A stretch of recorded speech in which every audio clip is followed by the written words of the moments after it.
Pozdrav svima, nisam smislio još neki specifičan pozdrav s kojima ću se javljati ljudima, ali za početak pozdrav svima.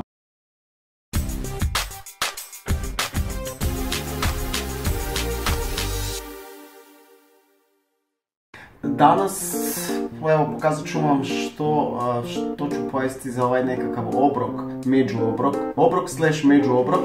Napravit ću proteinske pancake, zato sam već svi 100 puta čuli kako se radi, ali evo, ja ću napraviti moje s obzirom da danas imam jedno snimanje za jednu aplikaciju američku USA.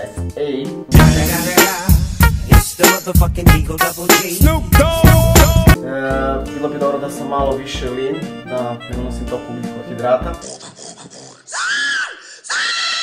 I onda, ne samo za danas, nego ovih dana sam smanjio unos ugljikohidrata. Uglavnom, evo radim tu, ubacio sam 2 jajeta u blender, ubacio sam mjericu proteina od jagode, bananu koja je unutra, heldino brašnu, ali samo jednu žlicu. I ovaj mi je dobar Hafermark, bio Hafermark, znaš onak njemački zvuči. To su zapravo zobena kaša, izrađena od zrna zobi koje je usitnjeno i namakano, znači to su Njemci ovako umakali, namakali. Uglavnom, to koristim kada nemam zobenih pakuljica ili u kombinaciji, zato što isto ima 100 grama, na 100 grama zobenih ima 60 grama ugljikohidrata, znači kao i normalne pakuljice, ali pošto su ovako usitnjene, onda mogu staviti onako količinu koja izgleda kao da je više, a zapravo nisam stavio toliko puno ugljikohidrata. Dodam malo još kokosovog brašna i to sve blendam, znači sa malo ugljikohidrata. I to pečem.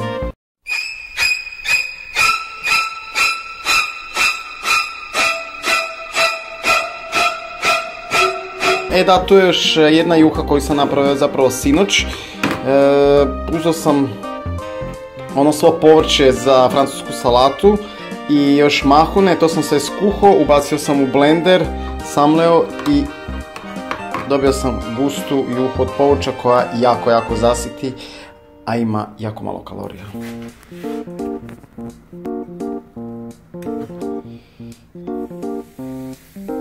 Teško je peći i snimati se kada nemaš držač za mobitel ili kameru, to moram staviti na sljedeću to-do listu, kupiti držač.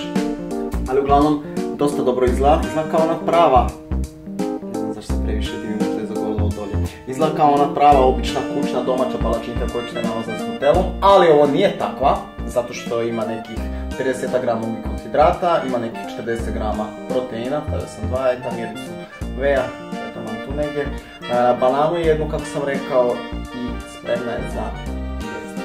Zapravo ispala je odlično, s obzirom da sam stavio malo ugljikohidrata, znači jako malo brašna i jako malo tih zobenih, tako da se baš nije imalo s čime povezati, ali kao što vidite, ispala je stvarno jako dobra. Sami su jedan mali dio otkačio kad sam okretao, ali to je tako prihvatljivo. Ima potpuno isti okus kao i kad je cijela. Čudo! Ovo je stvarno do sad najbolja palačinka koju sam ikad napravio. Znači ću ponoviti recept.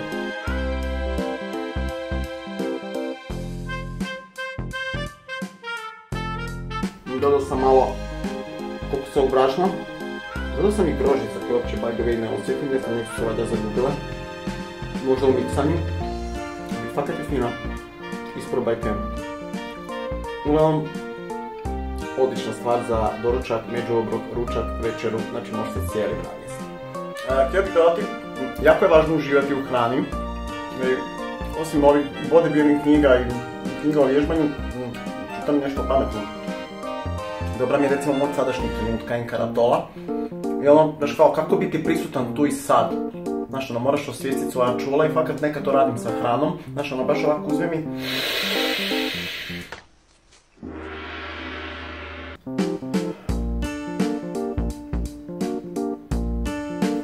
Stvarno se trudim osjetiti taj miris i taj okus.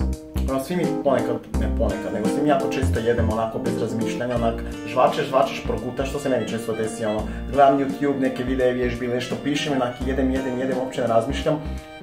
sam pogledao, pojeo sam katastrofa, znači, da možda nemam baš svi vremena, ono žvakati po 23-33 puta.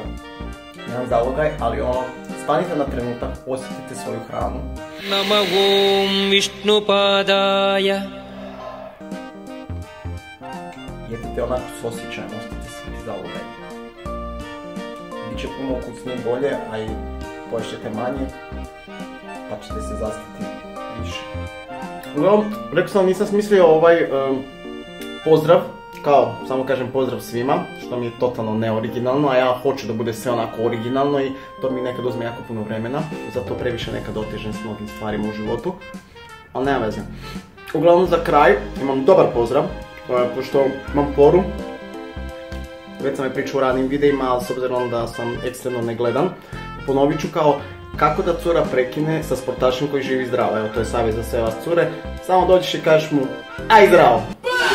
E pa, to je moj kraj koji sam smislio, koji ću govoriti u svakom vlogu, osim ako ne smijem nešto pametnije. Dakle, uglavnom, živi zdravo, aj zdravo!